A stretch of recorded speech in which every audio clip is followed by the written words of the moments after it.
mission moments from Pastor Graig of Lake Grove Pres. And we are nearing the end of the Bible now.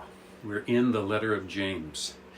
Chapter 1, verse 27 says, "Pure and genuine religion in the sight of God the Father means caring for orphans and widows in their distress and refusing to let the world corrupt you."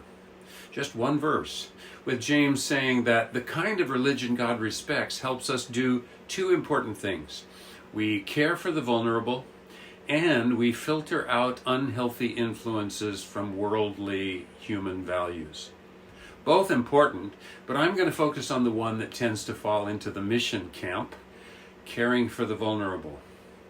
And the Bible uses a code phrase for vulnerable people, widows and orphans. It's used multiple times in both Old and New Testaments.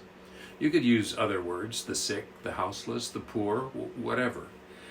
But this is the phrase in the Bible because widows and fatherless children were seen as having no means of support and no legal standing without a male head of household around.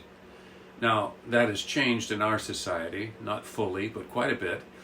However, in many other parts of the world, widows and orphans are still astonishingly vulnerable. And God calls for us to care for them in their distress. It's an important part of mission work, especially in very poor nations.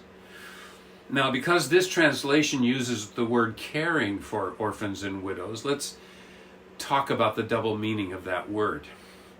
Because we can care for someone mentally, theoretically, or you can care for someone practically, physically. You can care about someone, or you can actually care for them. That is, give care to them.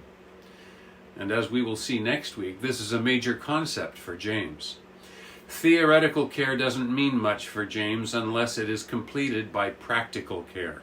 When you care about someone, you also offer care to them when they need it.